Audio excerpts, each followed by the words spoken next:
Craig Sullivan. It's another Friday in paradise. How are you? I'm great, brother. How are you?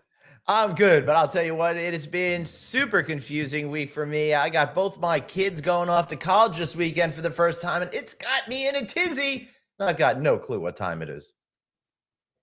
It's time for a college audit.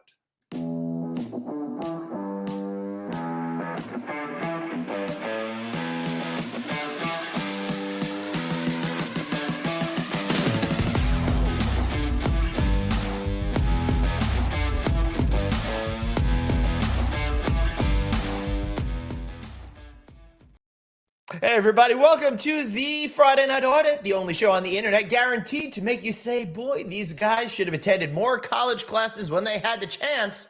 I'm Glenn Hausman. That's Craig Sullivan. Oh, God. Especially with the guy we have coming on as our guest today. There is a lot of missing college classes with that. Yeah, so we're going back to school today. I'm Frost G in honor of the fact that I got two kids starting their freshman year of college this year. How crazy is that, Craig? You know, I think that's going to be one of the same things. Yeah. Okay, because typically I don't know how you do it week in and week out. Okay.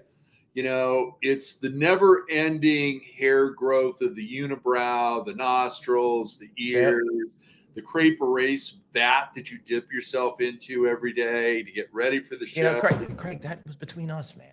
I said that in a moment of vulnerability. But you and your wife all alone for the first time almost, because your kids are leaving on 2 different days. Not quite alone. We still have more cats than any household should legally be allowed to possess. So we still have that going for us. There you go. Hi, Amy. How are you? Craig, so they'll be now that there's another wrinkle because you're going to be looking for the boys and they're not going to know what's going on. So that's okay. The boys have been ignoring them since the cats joined the family, so it's going to be the same old around here. You know? Craig, we got a great guest today. No, we don't. Hey, we do. And you know, this guy is the bug guy. Yeah, he's going to bug you. No, he bugs the hell out of all of us. I feel that was picked with producer David. No, but you know, he takes care of your bed bugs. So, you know, if he walks in and starts spraying stuff at your hotel, it's Mike McManus, the bug man. Oh, look at that. Everyone loves you. Oh. Hey, that's more applause than I get when I walk in anywhere. Usually he hears that sound when he's leaving the room. Yeah. How are you, everybody? Great. It's great to see you. Mike, what happened in your life that you decided to come back and join us a second time here? Today is all about I'm hiding. I'm in hiding right now. Yeah. We're at stress level 99. It's college move-in day for coming up for you, and it's college move-in day here in Sacramento at Sac State University. So I'm dealing with 3 apartment complexes, 6 hotels, and about 3,500 students and their parents moving in. All right, you know what? Before we get into that, it sounds like we need a drink.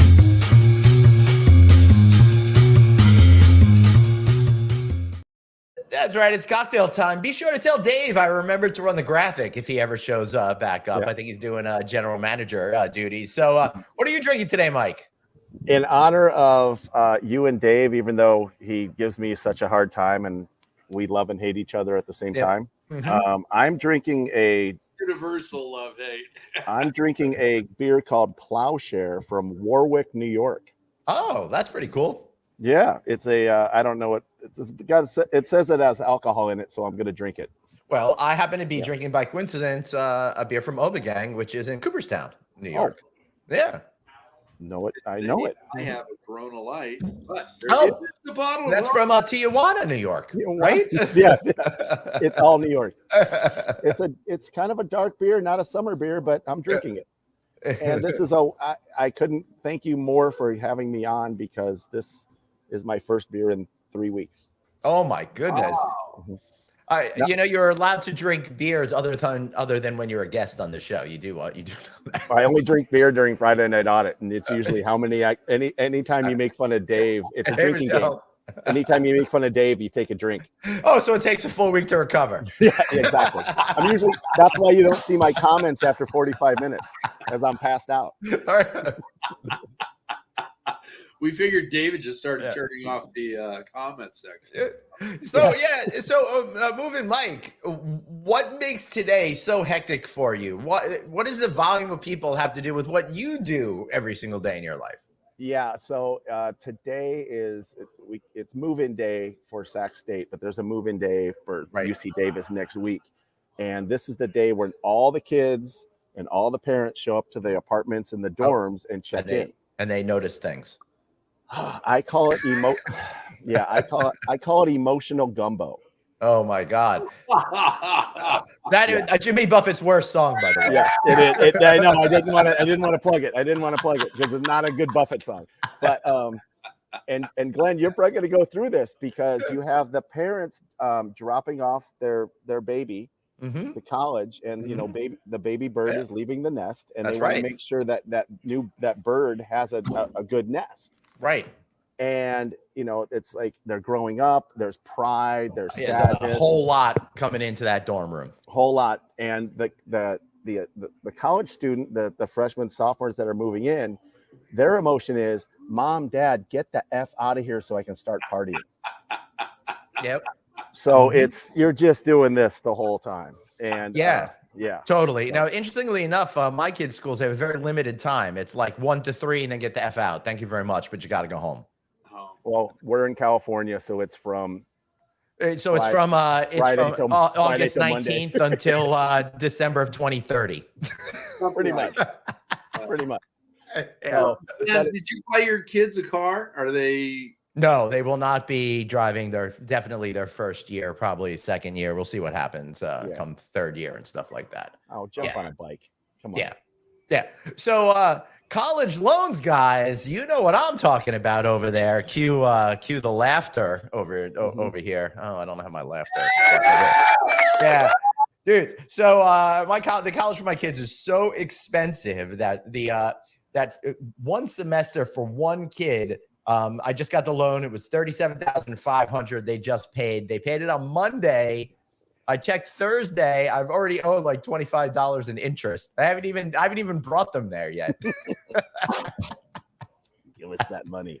It's insane. It's like if I try to pay it off, it'll be till 2042 or something like that is the term of the loans. Yeah, isn't that wonderful? Yeah, it's great. Even with scholarships, my niece has a full ride scholarship to Howard. Right. And they dropped her off. And my brother-in-law just called me. He's like, "How is this scholarship so expensive?"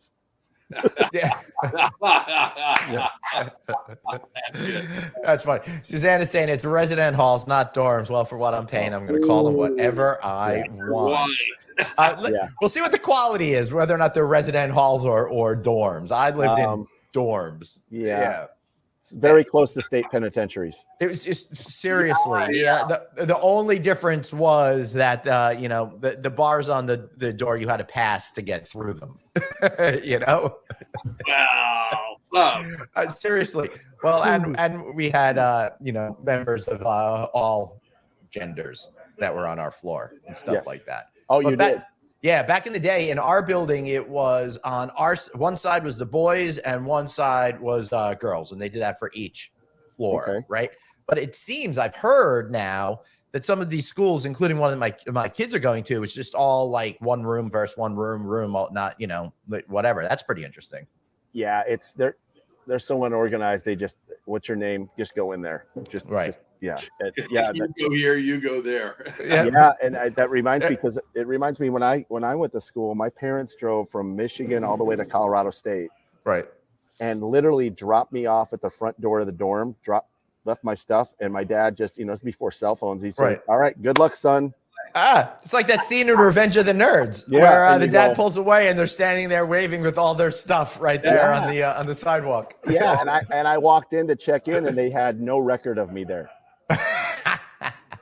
Like, what do I do? Well, welcome to life.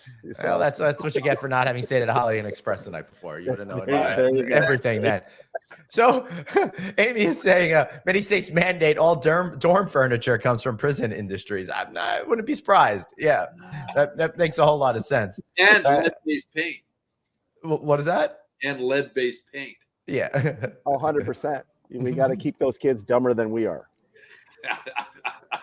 And they're just pigs. That's pigs. been going. Yeah, the kids are pigs. And I'm like, I'm really excited to see how filthy my kids' rooms are going to be at the end of the semester. That's going to be absolutely delightful. Yeah. So, moving, Mike, have you any horror stories in that regard? Oh, from today, actually. Besides the fire that was set off in a bathtub. It's still daylight. Yeah, there's a fire in the bathtub, like a campfire. A campfire, like with kindling and like that. Oh my God! But I will share one with you that happened the other day. That the staff at right. First of all, the staff at the hotels and the apartments are absolutely phenomenal. They've got such a good hospitality spirit. And there's a girl at the girl at the desk checking kids in. I walked in, and there's a mom, a dad, and a kid checking in, and the mom is berating this poor girl because their room isn't move-in ready. Oh my God! And I was overhearing it, and I looked at my list, and it wasn't on my list. So this is a unit that I had nothing to do with, but I called my guy and I said, hey, go make sure this room is ready. And he said, sure, give me 20 minutes. Mm-hmm. So I knew if I stepped in, I'm going to have to, stall. Yeah. Right. So the first question I have for you was the woman's name, Karen. She is the epitome definition of the term Karen. Yeah. And I won't go in there because I don't want to offend. But so I just grabbed my little tablet and I said, okay, what's your name? What's the student's name? And I was just stalling. I'm just asking any questions. Oh, you're from there. That's great. And I was just trying to calm her down. She's just mad. And I get a text about 10 minutes later. The guy's like, the room's class. It's perfect. I said, okay. So I go, well, why don't we all go to the unit and make sure that this is right? We'll solve it. Well, you want to make sure you all have the same definition of perfect. Right. Exactly. So we start walking out, and I was behind them, and they didn't know I was behind them. And the dad turns to the son and says, you see, son, that's why you want a college education, because you don't want a shit job like that guy has. Right. And I'm standing right there, and immediately the mom just starts hitting the husband like, he's right here. And he looks at me. He didn't know what to say. You put both feet in your mouth. Totally. Right. And I look at him and I go, I look at the son and I say, son, that's some great advice from your dad. You should listen to him. It is important to have a college education. And I go, you know what keeps me going? And at this point, the mom was willing to say anything. What is? She was ready to kiss my butt. Yeah, and right. I go, the fact that we're getting this room ready for this student and making it comfortable for him. And a small part of me thinks, this is helping because maybe this kid will study hard, be comfortable, and cure cancer, or invent a new light bulb, or make our lives easier. Wow. Mm-hmm. And I go, just the fact that I had a small part in that keeps me going. And the mom and the dad both go, what a great attitude to have. And then I looked at both of them and I said, but then reality kicked in. Your dum goes to Sacramento State. That's not going to happen. Come on, let's go take a look at the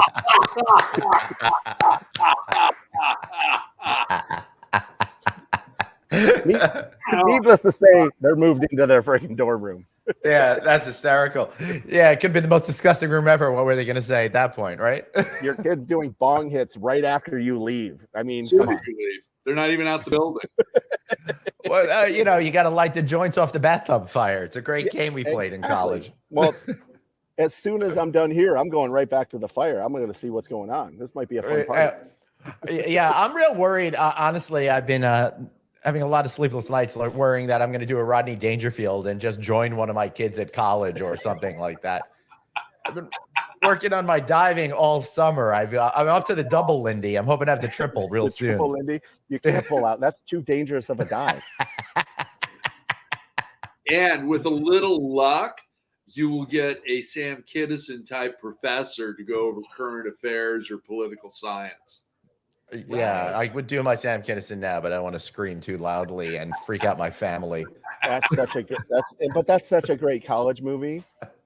And if you haven't seen it, if any younger people are watching, Paul Rudd was in it. He looks the same, and this is 1986. Yep. Looks exactly the same. Too funny. And that movie travels. What's happening at the hotels that these people are moving out of? Oh, the hotels actually have been phenomenal here. And as our industry typically is. They are, and what's been great, because with my line of work talking about bed bugs, it's sometimes it's tough to talk to hotels about it. Yep. But 6 of the hotels they already use our product, and one of the hotels had me there yesterday at the front. This is unheard of. Right outside the front desk with an educational booth about bed bug prevention. Really? Wow. Yes, I couldn't believe it, and they asked me. I couldn't believe it. Usually, I have to sneak in the back door to go look at stuff. And they're like, yeah, come talk to our guests. And that's what we really have been, we've really learned over the last year, is that it's never been the hotel's fault. Right. It's the travelers. It's just life. Yeah. When we start to educate the travelers, that's when a change can happen. And these people couldn't believe like what they didn't know. Right. And once you start telling them, it's like, I'll be honest with you. I was telling them, you're the ones that it's your fault. You're bringing them in here. Yeah. There you go. Well, speaking of travelers, let's bring up Glenn. Well, Dave's not here right now. He still hasn't returned. So let's give it a couple more minutes. Meantime, okay. I wanna ask you, Mike, are there a lot of bed bugs in college? There's bed bugs. Number one, there's bed bugs everywhere. But wait, so how do they afford it? Oh, they're on full ride scholarships, sir. You can just come on in. Come on in. They come in with every team other than the swim club. All right, you don't have to answer that. We got a question from Amy. Hey, Mike, when is your 3-ounce bed bug spray coming out and selling at airport stores? The bane of somebody's existence. I'll tell you why. I'll tell you what's happening with that. Yeah. All right. The launch date is March. Yeah. A certain date in March. I think we're past that. March 2023. It comes around every year, man. Oh yeah. Our goal. Yeah. I don't know if you're talking about this year or 2 years ago. I know. Well, you can thank our lovely friend COVID for that, because our manufacturer, we're on schedule for that. We got the right size. And they finally said, yeah, we're ready to go. We put our order in. They go, yeah, your order will be ready about February. I'm like, what? And they go, they're still making hand sanitizer, disinfectant. They're just, and Windex. Wow. And like, as soon as these are done, then we can get on board, because we're still a small company, but we will be rolling out the 2.9 ounce size. Probably we'll be rolling it out the first week of March. Yeah. Okay. Wow. Yeah. Coincidentally, first week of March, click 6. So maybe that sounds like it'll be perfect timing over there. Yes, sir. So did any of you guys ever join a fraternity in college? No. You did? I used the Groucho Marx line. Why would I be part of a club that wants me as a member? No. Yep. Oh, they didn't want me as a member. You went the old-fashioned way, just a big donation. They had no. I was partial scholarship rugby player, so I had no money. But I joined because I found out in the summertime at the fraternity house, rent was only $150 a month. Nice. Wow. All right, so I'll join this one. But yeah, we were a different fraternity, so it was very inclusive. We had at one point we got rated by the Star magazine the worst animal house in America. You were a Delta. 1989 Sacramento Sigma Phi Epsilon. You can look it up. God. Yeah. We were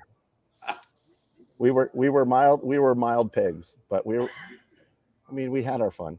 Not so bad. On You were- the spectrum, mild pig isn't so No, bad. pigs are Were you in a pigs are fraternity? Was that What's that? correct? Were you in a fraternity, Glenn? I was in a fraternity called Sigma Pi. So that was fun. I actually still have a friend that's one of my closest friends that went there. So that's really fun. That's So I cool. got something out of it for sure. You go to Fish concerts with you? Yes, he does. It Ah, was my buddy Doug. there you go. He was not in Atlantic City this year. No.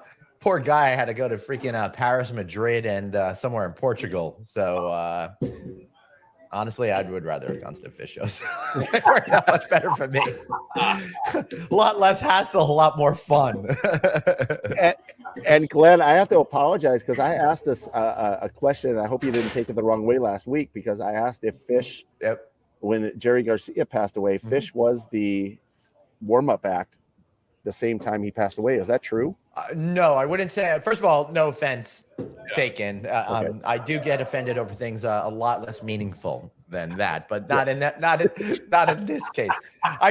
What I do is I just check Twitter every day and to figure out what I'm supposed to be offended by. Right. You know, that Right. didn't come up trending, so I didn't have to worry about it.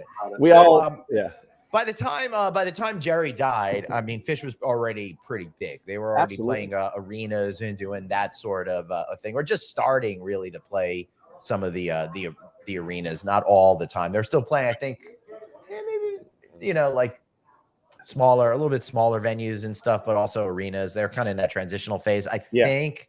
So it never really felt to me like they were in this derivatives of each other. It's more kind of like Led Zeppelin, the Rolling Stones kind of a thing. Right. It's just different bands in the same kind of overall genre that just happen to come together, 15 years apart, Yeah, they were, because I mentioned, I was trying to kiss up to you right after I said that, because I did see them at Red Rocks in Colorado. I'm so jealous I never got to. Oh, if you can, I don't care who's playing at Red Rocks. It's going to be a great concert. It doesn't matter the band. It's an incredible venue. Yeah, that's one of those places where I would go to see any show just to go to that venue, which would be really cool. Amy is asking, hey Glenn, when can we get that Fish playlist? I totally forgot about that. I'm gonna have to deal with that after this college stuff thing. I'm gonna be gone on the road from tomorrow through Thursday, and then I'm home for 3 days, and I'm gonna be at the My Place conference in Palm Beach. So come by and say hello. On the road again. Glenn, is that background? Is that the That's Delta House? that's the Delta House. Yeah. You get 5 points if you can tell me what city that movie was filmed in. Columbus, Ohio? No. Damn it. Washington. Close. Outside of Seattle. Close. Eugene, Oregon. Eugene, Oregon. Yeah. And those boys tore that town up when they filmed that freaking movie, by the way. Well, wouldn't you do? Come on. It's Belushi. You let him do it. Right, but it's so like it's the same idea when like Sinatra and the crew were doing Ocean's 11, film all day, party all night. You know, it's when you're young and you're in a movie set, those things happen. It's awesome. Yeah. Do you think that movie could be made today? It could be made. I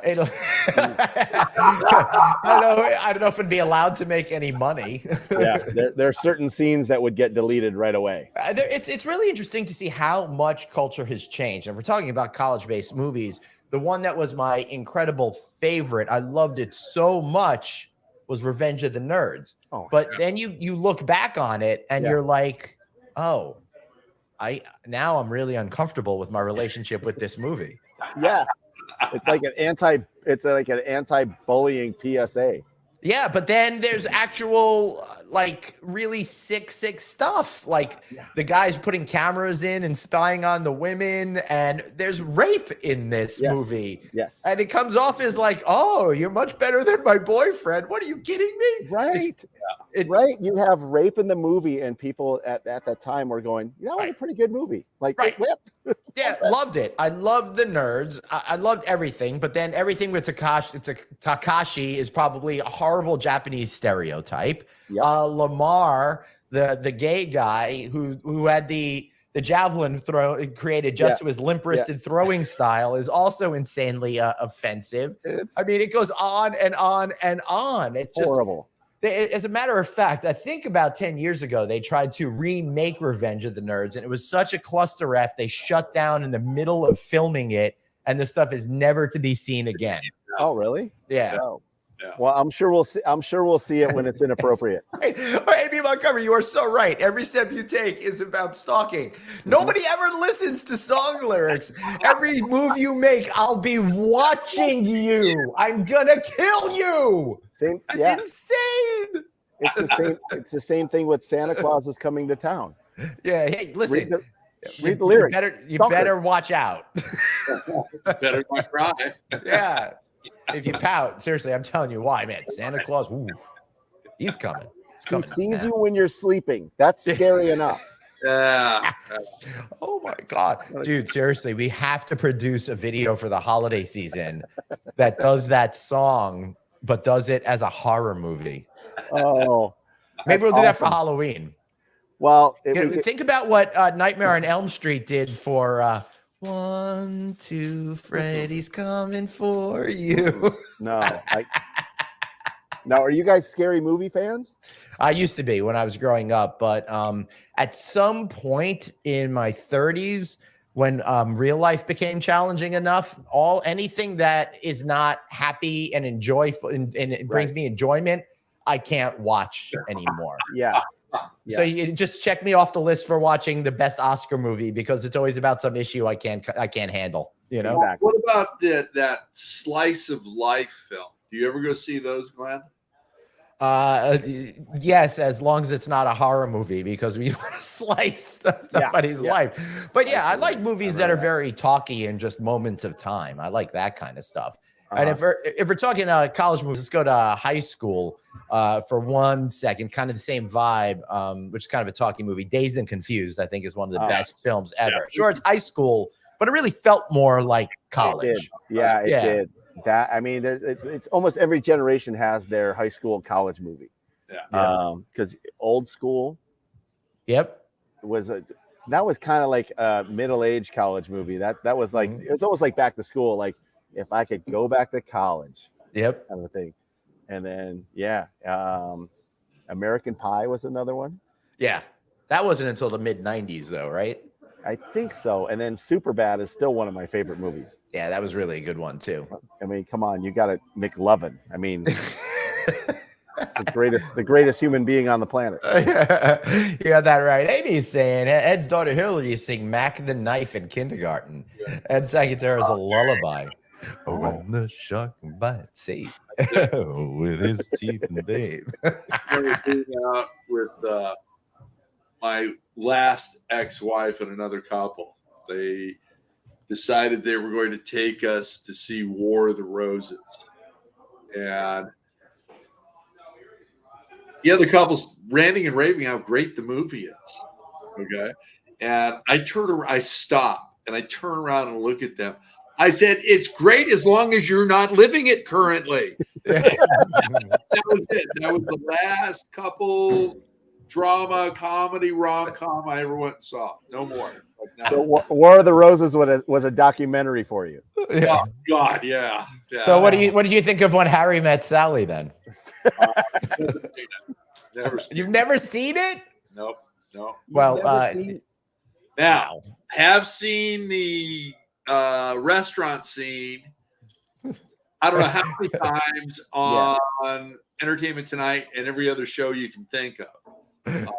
Michelle said, "Last ex-wife." How many are there, Craig Sullivan? Just two. Yeah, just two. Will not be heard. That's awesome. Oh my God. Well, that's this life imitating art, or art imitating life. Yeah, I'm not into that either. All right, so it's 5:30 now, and Summer Day Dave has abandoned us. It looks like I don't know. He must be having some sort of crisis Technical issue over there. No. I don't know. So his crisis is that I'm on your show. That's his crisis. That's everybody's crisis. All right. So bring that up. should we move ahead with this bit? So I just want to let everybody know that I did not prepare anything. I have not seen anything with whatever's coming up over here. I've just been asked to run this slideshow, so there won't be any funny music or anything like that because I didn't have a chance to design anything. So let's go with it. Glenn's absurd hotels. So, all right, Glenn, let's start out with your first favorite absurd hotel and get your commentary. So go to Space Hotel. Space hotels. I am so sick and tired of people claiming they're going to do space hotels. Obviously, it's just a headline grab that's not based in reality at all. I mean, come on. Who's going to be able to shove up the supplies to build that thing? We can't even get this space station to house civilians in a perfect way. And what if something goes wrong? Think about the legal ramifications over here, people. It's not happening. Hilton's been planning it since what, 1960 something? Yeah. God bless them. I hope they do it one day, but it's not likely to happen anytime soon. I think we're better off maybe if they open one at Epcot and claim it's a space hotel. Oh, wait, they're calling it the Star Wars Hotel, and that's already horribly overpriced. Forget it. This is just not going to work. Bad idea. And nobody in the hotel business today will ever be on a space hotel. Okay? So come back down to earth and do hotel development on the planet. And don't take fucking Mars because we have an atmosphere and Mars doesn't. Okay? Right. So, let's go to slide number 2. Wait, who's going to work at this thing, and how's that going to go? It's going to cost you. It's great for bed bugs. Mike. I have a question for both of you on this hotel. All right. Both of you are in the some of the top influential people in hospitality. Yeah. Well, we're told that, but don't believe it. But you're going to get invited to the soft opening. That's great. He might. I'm not because I won't be here. Okay. I'm sure. it'll be Friday FNA's last show when Glenn's up there. Yeah. That's why Dave, my cell phone in a full charge so that it can ring. All right. So Dave is still dealing with stuff over here. So we're going to move on.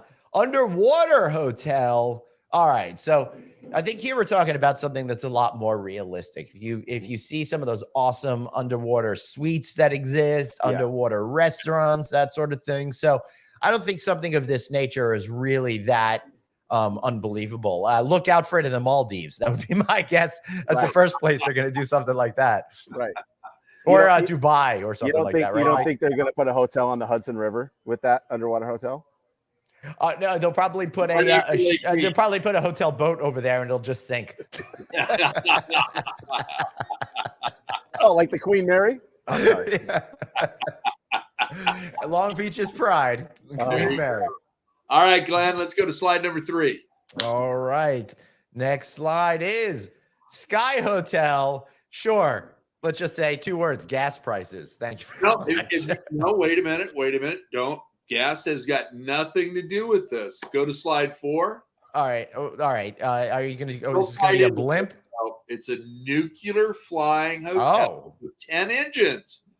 Now, my opinion is to say no right off the bat because it is a weapon of mass destruction and you're not going into the country. So's your sharp wit, Craig, but that never stopped you. Yeah. That's because I'm a citizen. It's a nuclear hotel, so the guest might hit the wrong button and like nuke Africa. Also, what's the point? Then you're going to do what? First of all, what runway is going to be able to support that kind of weight? I don't believe that's even possible.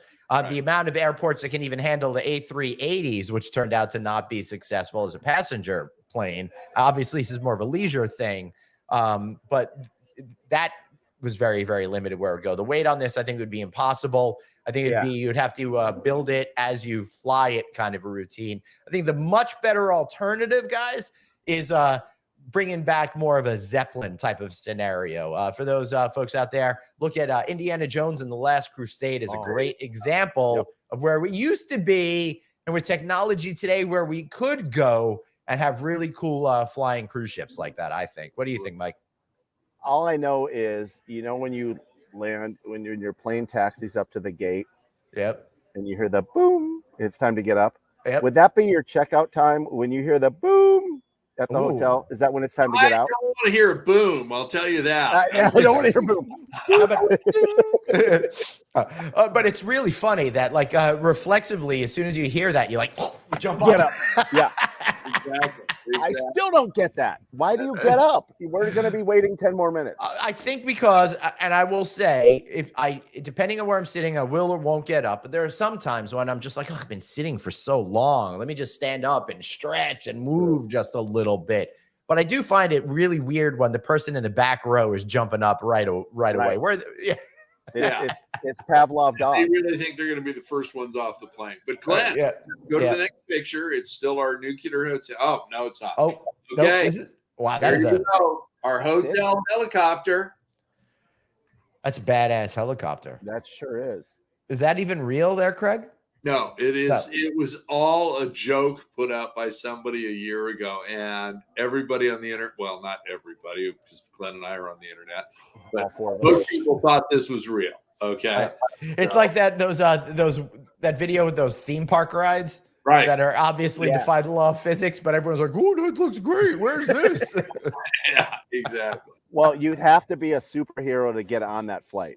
That's true. That looks like something Tony. That lets me out, but Glenn would be on it because he's the only superhero here.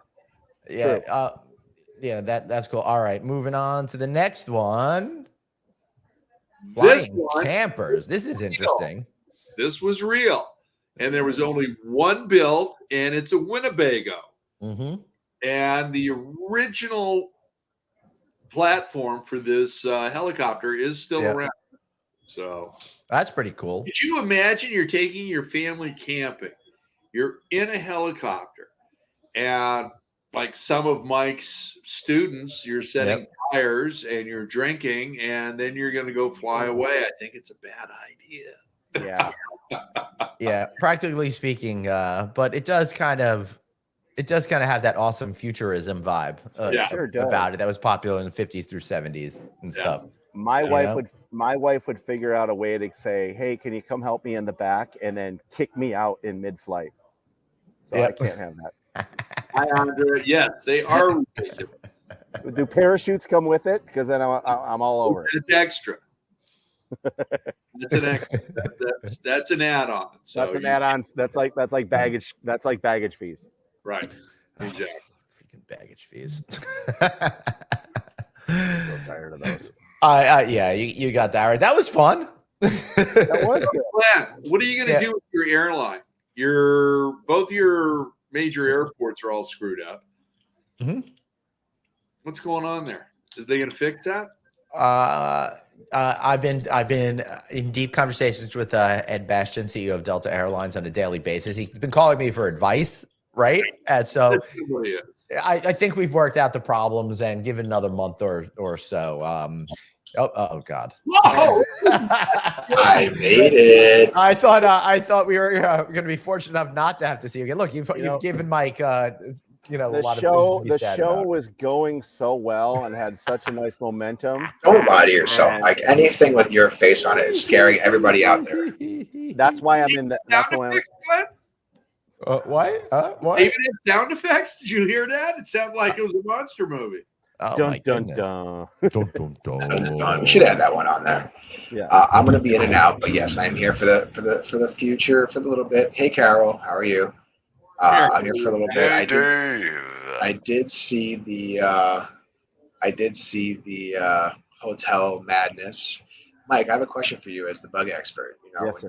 If the underwater hotel decides to, somehow get some BBs, how do you get down there to treat it? Do you just, flood the thing and let them all drown, or what do you do? You could do that, but if you use my product, they wouldn't need to worry about bed bugs at all.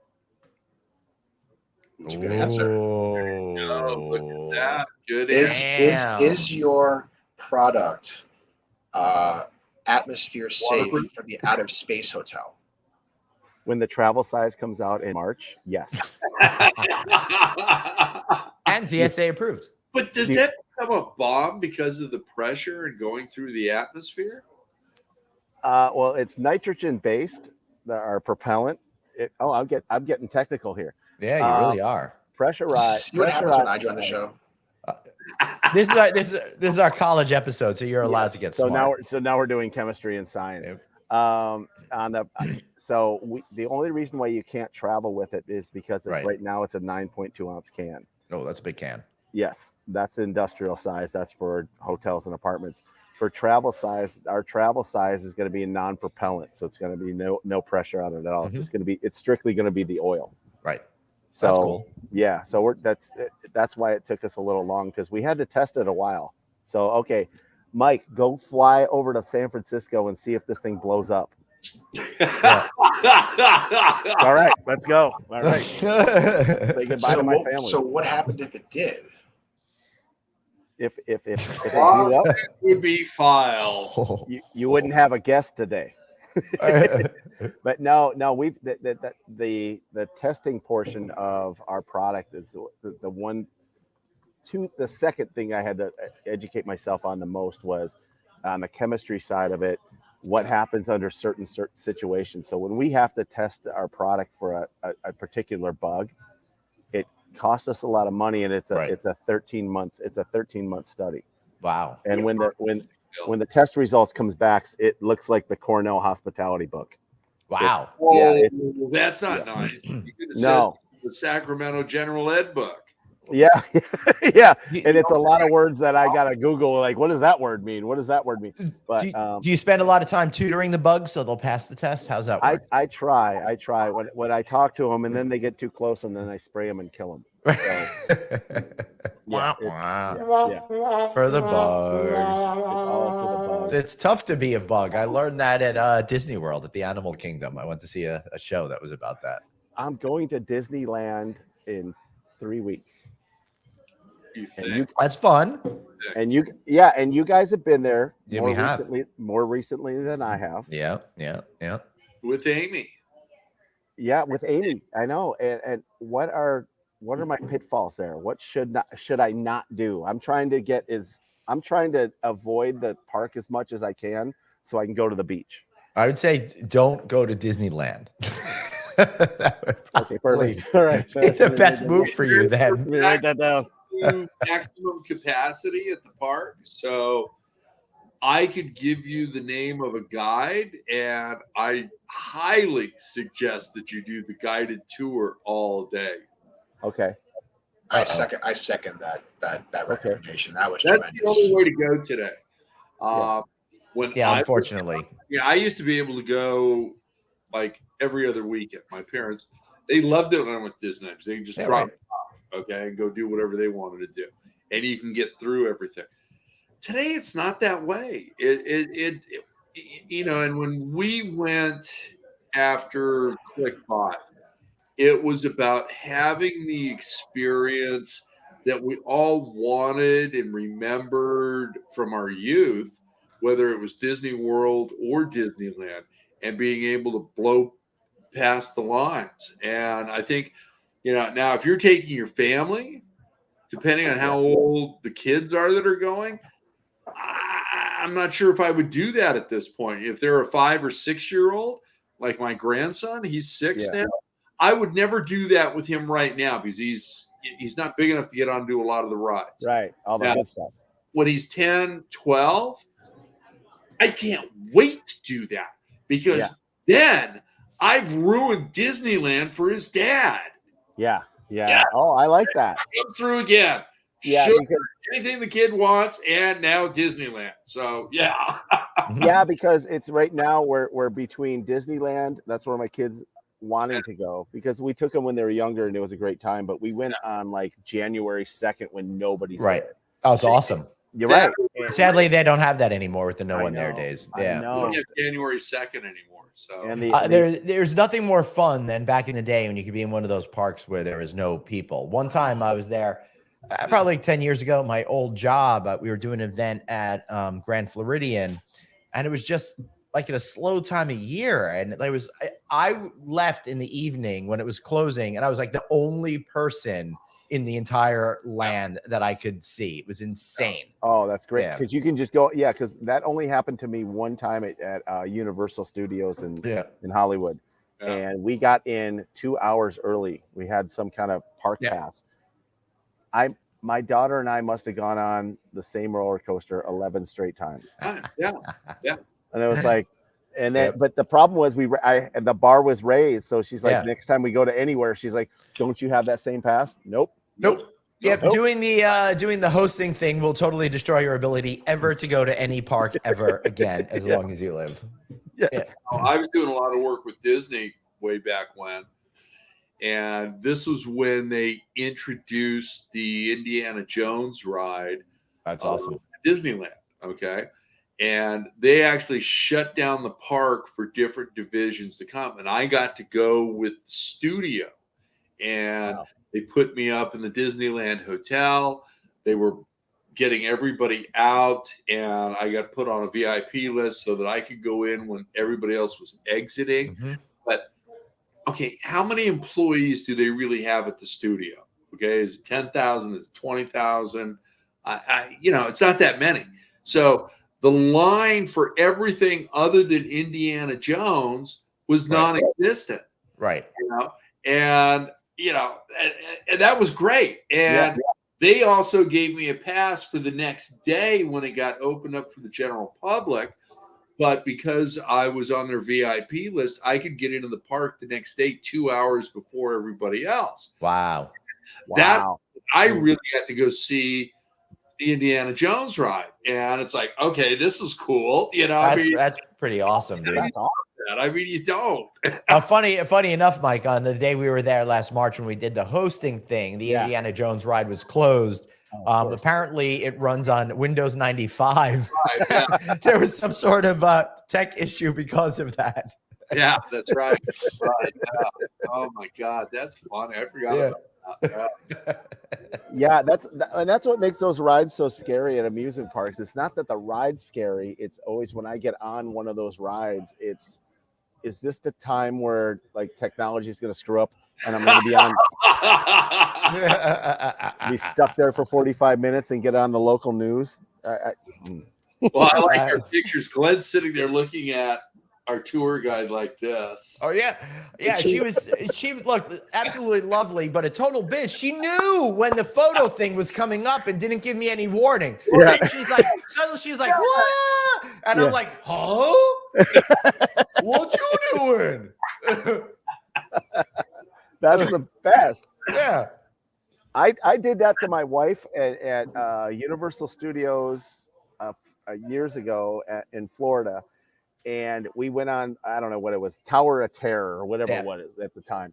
And we did the ride. My wife's like, I don't want to go on that. So all the guys, we were on a couples thing and we all did the ride. And I came off, I'm like, play it cool. I'm like, babe, that ride was so simple.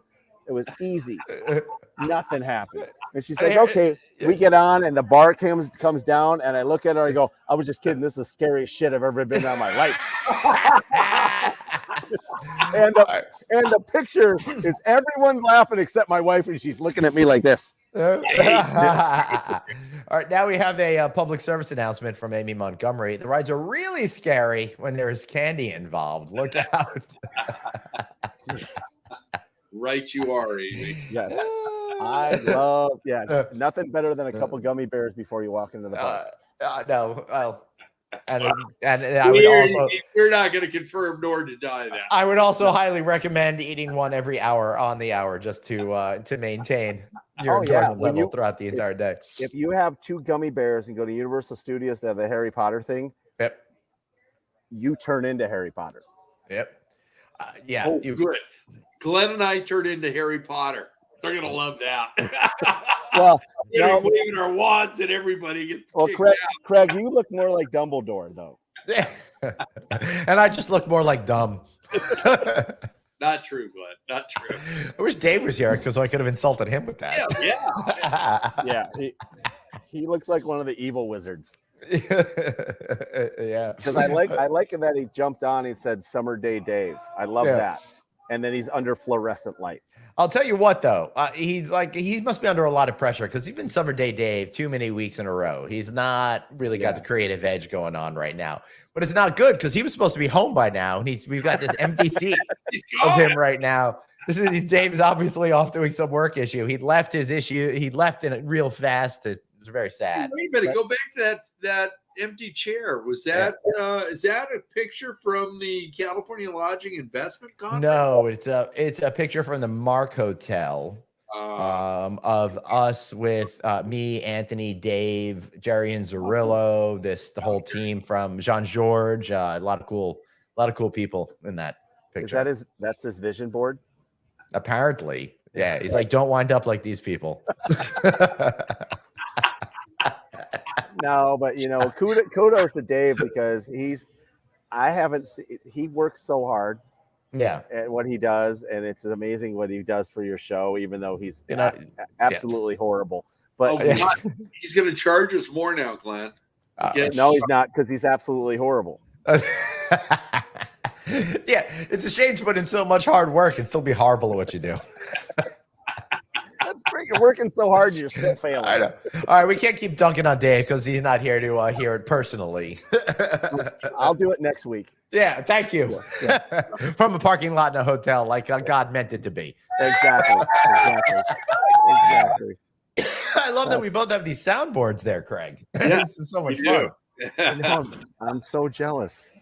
So jealous. My only soundboard is the staying away from college dorm moms. Yeah. Yeah, I'll be with you in a minute, ma'am. That's what I If you've seen my arm go up, that means I'll be right with you. Yeah. That's too funny. Yeah. If you're too upset, ma'am, here's some free ramen for your son. Seriously. Oh my God. I'm just like half our vehicle is going to be packed up with ramen, I think. Oh yeah. Of course it is. Well, that's what I did as because our company, we give out move-in gifts when they check into the hotel, and we educate them and stuff. We give a move-in gift, and part of the move-in gift is 10 packs of ramen. Oh, fun! And we're giving out gift cards to local restaurants and stuff, and it's part of the package. They're more excited about the ramen than anything. Hey, seriously, I mean that 10-pack of ramen, that's like 12 cents they don't have to spend. That's awesome. Exactly. Now, do you also give them like the mother of all peanut butter tubs to go with that? I couldn't find the big one, so I got the double one at Costco. That's one's creamy and one's crunchy. Oh, fun! And for some reason today, the hotel said, "Hey, there's like a bunch of crunchy peanut butter things in our parking lot." So nobody likes the crunchy. I did not. Tuck in between your teeth. The more you know. The more you know. Good Don't buy crunchy. Don't buy crunchy. That's too bad. Now, like, here's a weird thing. I'm not a peanut butter person at all. I love peanuts. I love peanut products. I just don't like peanut butter. There's something weird about it to me, but I would think I'd be totally into crunchy if I like peanut butter. I don't know. I don't know. It's fun. I think it's one of those substances that it depends on how you use it. Yeah. If you're going straight peanut butter jelly, that's the wrong way, you know. Yeah, but if you're going like grilled peanut butter jelly, I need the crunch. Yeah, right.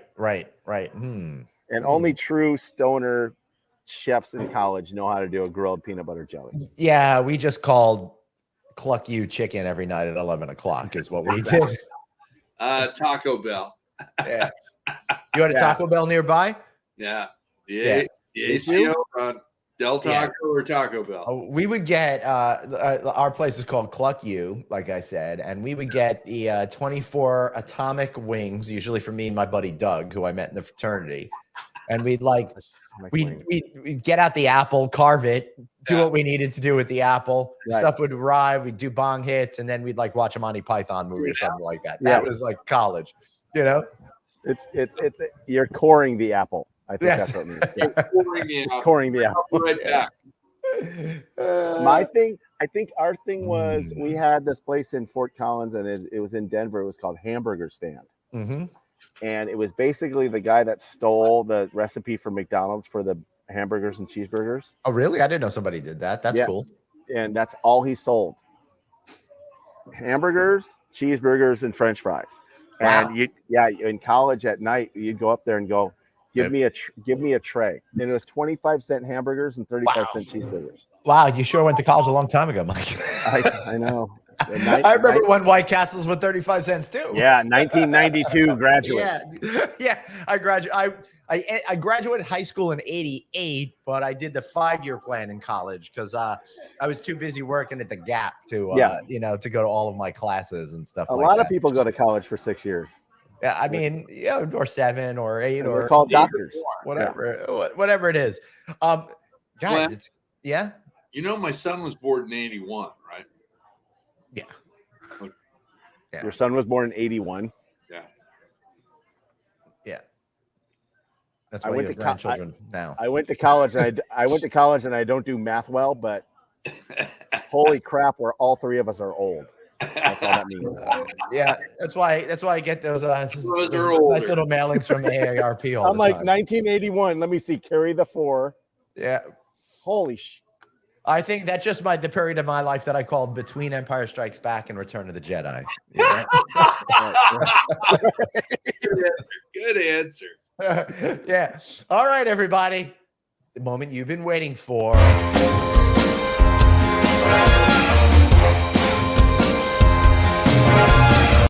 That's right. It's a Palooza, a time when we get to be shameless. I feel like this show could have been going on forever, but I got to end it because I've got to go out for a sushi dinner.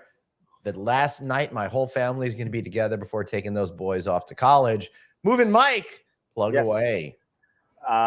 Before I plug, is it nigiri sushi? Or are you going nigiri? Yeah, well, we might get some hand rolls as well. Okay. So we go to this place called Takumi. It's really, really good out here on Long Island. It's a couple that lived in Tokyo. He was trained in Tokyo. He came. I don't know why you go from Tokyo to Comac, Long Island, and open up a sushi place, but lucky me. He's got a great handle on fish, so it's really good quality stuff. So we usually get these Japanese sushi platters, some sake, and we'll flesh it out with some other stuff as well. I got you. Well, good luck with your emotional gumbo. But it's gonna be a rough night. I have 2 shameless plugs.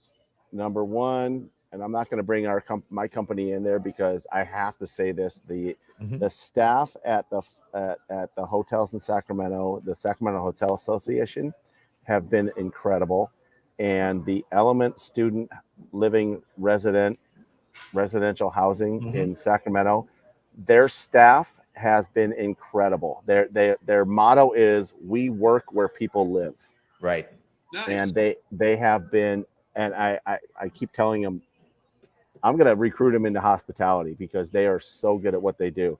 That's great. And my second plug is Glenn, Craig, David, and Anthony, because if it wasn't for this show and No Vacancy and everything that Craig does at Click, I have learned so much information from you guys and have applied it. Oh, awesome. I couldn't thank you enough. Thank you. Actually, Glenn, I read your book. Oh, cool. Twice.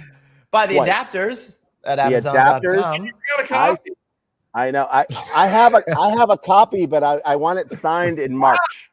Okay. Sounds good. So that's my plugs. Yeah. Awesome. Check out Freedom Organicides as well. Please do that. Mike's a really awesome guy. He's going to hook you up. Make sure you don't have any bed bugs. Nope. Not your fault, but it's a problem you may still have to deal with. Craig, what's your plug?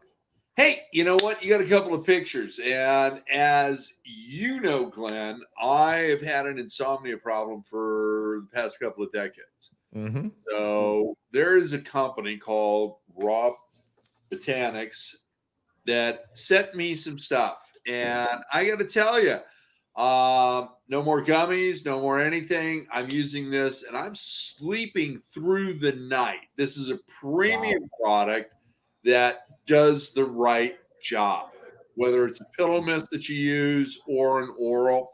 And Les from the Raw Botanics Company is going to be on Click Connect in season 7. Oh, good. It's a great product. Now, And they are not compensating us. This is coming from Greg's heart. they're not. And you know what? Glenn and I get bombarded with jewelry and trash trucks in Japan, and You should see the amount of BMWs that are left in my driveway on a weekly basis. And bug spray and bug spray and bug spray. Definitely got some bug spray. You said all this beautiful bed bug spray, but sadly we don't have any, so I still have it. That's good. I'm gonna bring it with me just in case. Spray your luggage. Yep. This company's really good, and to all of our boutique hotel and independent operators, you should get a hold of Les over there and talk to him about co-branding and putting this into your hotels. Glenn and I, producer Danny's using it. We'll get some to David. Let's talk about brand ambassadorships for all of us, for you guys. Okay. So, yeah. Okay. And we got the California Lodging Investment Conference coming up March 1st and 2nd. Yeah, we do. Can't wait. All right. I'm done. That is awesome. If you'd like to see me, I'll be appearing at Brandeis University. I'll be the guy schlepping in stuff to a dorm on Sunday. We got a command performance on Wednesday where I'll be doing the same exact thing at Franklin and Marshall University. So be sure to check me out there. On Tuesday, if you're with Honeywell, well, if you're on the sales team, I'll be doing a big old speech for you guys on Tuesday in the Boston area. Also coming up, wow, I just got these new glasses and they're actually really good. So I look over to my board over there. Now they're blurry in the far distance, but I could actually see you guys more clearly. And I had the scariest thing that happened. I put on the glasses earlier today. I'm like, you really look that horrible and old? You do. I liked it so much better when it was blurry. And I went from 360, DPI to 1080. And God damn, what the hell happened over there? I love it. I feel like all those old newscasters when HD TV was first introduced. There you go. All right. Doing the Boston thing. What's that? Aren't you on stage with one of our friends? Oh yeah, Bruce Ford. I love Bruce Ford. So I'm doing a 45-minute and I'm doing a 45-minute keynote speech. The first half is all going to be about what owners are thinking about right now, and then the second half is all going to be about empowering the sales team on how to utilize better communication skills in order to meet owners where they're at right now in order to do great sales. I'm going to do that for 45 minutes, and then Brucey and I are going to do a 15, 20-minute kind of Bruce and Glenn show. So that'll be a whole lot of So it's been a while since you've done a Bruce and Glenn show. Other than your it'll be a 35-minute show video that you released last week. Yeah, I love getting on stage with him. It's a whole lot of fun. Then come see me. I'll be at the opening of the Everhome Suites in Corona, California at the end of September. Of course, I'll be doing a main stage at the lodging conference with awesome people like George Limbert, who's been a guest on this very show from Red Roof. And hopefully in October, I've got a couple of announcements to make real soon. In November, I'll be working for Red Roof. I'll be working for the Maine Hospitality Association, for the Nevada Hotel Association. I'll be eating some turkey. That's good enough plugs for now. Ooh, that's a lot. I know it's a whole lot. It's a whole lot, but thank goodness it's so much better than 2020 when I'll be I'll be appearing in my living room to a wife who's had plenty of me already. Yes, sir. Yes, sir. All right, everybody. Thanks so much for being here. I'm going to go eat some sushi. The next time you see me on Friday, I'll be an empty nester. All right. Thanks for being here. So for a move-in, Mike, Craig, and even producer Dave, see you next week. Back here on the Audit. Hasta luego. Bye, Don't everybody. talk over the credits, anybody. God damn it.